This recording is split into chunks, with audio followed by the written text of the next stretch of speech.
Why digital access is access for all.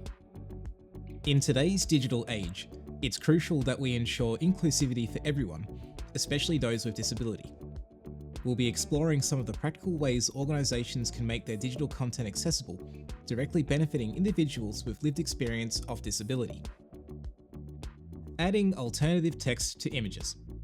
Alternative text is really important for people who are blind or have low vision. Alternative text is a description that is put on images so that when you are using technologies like a screen reader, which can't view an image, it will read out the description so that you understand what that image is. It doesn't have to go into great detail, it can just be a brushstroke of the image. Alt text makes a huge difference in my understanding of what's happening online. If I use a screen reader and someone hasn't put alt text on, when it reads out an image, it may just say the word image, or it might say something really strange. If alt text is there, especially if it's concise yet descriptive, then I can understand what that image is representing and provides the context for everything else I'm doing. Video with captions. To make sure that videos work for people who are deaf or hard of hearing, we want to make sure that those videos have captions. So captions are essentially text that's in the same language that is part of a video so that we can read the dialogue and read any instructions around audio that is represented in the audio. Responsive websites on different devices. A responsive website is one that can change its layout depending on the device you're using, depending on the screen that your device has, and also the orientation that your device is as well. If our websites aren't responsive, then we can have situations where websites don't all fit on the type of screen we're using. They might not conform when we apply assistive technologies like Zoom. So if it's responsive, it means whether it's big screen, small screen, or no screen, we can effectively access that content. One of the helpful things with a responsive website is that when I move around with my screen reader, if it's on a mobile device, then it goes in a very linear fashion and the page restructures itself. But if it's on a desktop, then it spreads out. So responsive design is really helpful. High contrast and customizable text. High contrast, it's actually a very important thing for people with limited vision. It just means the contrast between one color and another color, and it has to be a very high contrast. So typically the best way is to have white text on a black background, and it allows people with limited vision to still be able to see the page content. High contrast is something that is very important to me personally as someone who's legally blind. So being able to apply things like color contrast across all the views I use means that I can independently access information where I probably wouldn't be able to use it if I was left to the default color scheme. Customizable text allows people to change the text on a website, typically without changing the size of anything else on the page. So that way, if someone needs to have larger text to be able to read it, they have the opportunity to do so. Keyboard navigation. The blind and low vision people, we can't see the screen and we can't use the mouse. The navigation with the keyboard, we use the shortcuts. That involves a user using the arrow keys, the tab key, and a combination of other keys to navigate a website, just allowing people who may not be able to operate a mouse to still access the internet if they rely on using a keyboard. Voice commands for input. Voice commands are very important to the community that have motor impairments.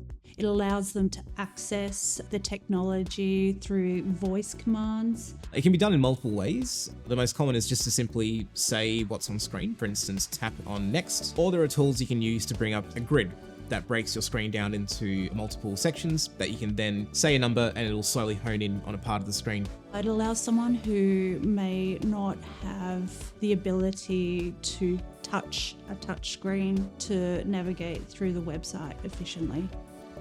Descriptive links. Descriptive links are really important to people using a range of assistive technologies. When people use links that say things like click here or read more, it's very difficult for people who are using technologies like a screen reader. Because the context isn't there, and it's difficult for someone to know what that link means. And likewise, if people are using speech to text, if they're using voice commands to be able to access that link, if there's a whole variety of click here's on the one page, it's hard to verbally say, I want that click here. It's just important to either have the link itself be descriptive, or at the very least say, for more information about this subject, click here, because the context is before the link. Website layout and experience. Well, it's important for the layout of a website to be logical and concise, to allow people who are relying on assistive technologies to navigate the website as best as they possibly can. As a low vision user, if a website is really cluttered, if things aren't in an intuitive place, then it will be difficult for me to be able to locate information. Timing adjustable. Timing adjustable is when you have a secure website that wants to time out at a certain point. There have been situations when I've tried to buy a ticket to a sporting event, and because it has taken me quite a while to go through that process, by the time I've got to the end of trying to buy a ticket, it already says timeout, and I've missed out on that opportunity. It's important to have accessibility controls over that timing, as some people might require more time, or to disable it altogether. Each principle we've explored plays a pivotal role in the lives of diverse individuals, making digital spaces accessible and inclusive for everyone. From those with a visual or auditory disability to those navigating with unique input methods, these principles collectively contribute to a digital landscape where people from all walks of life can seamlessly connect, learn, and thrive. With thanks to participants in order of appearance: Nicholas Capernis, Dr. Scott Hollier, Letitia Thompson, Arti Gurunathan, Emma Otley. Centre for Accessibility Australia. accessibility.org.au.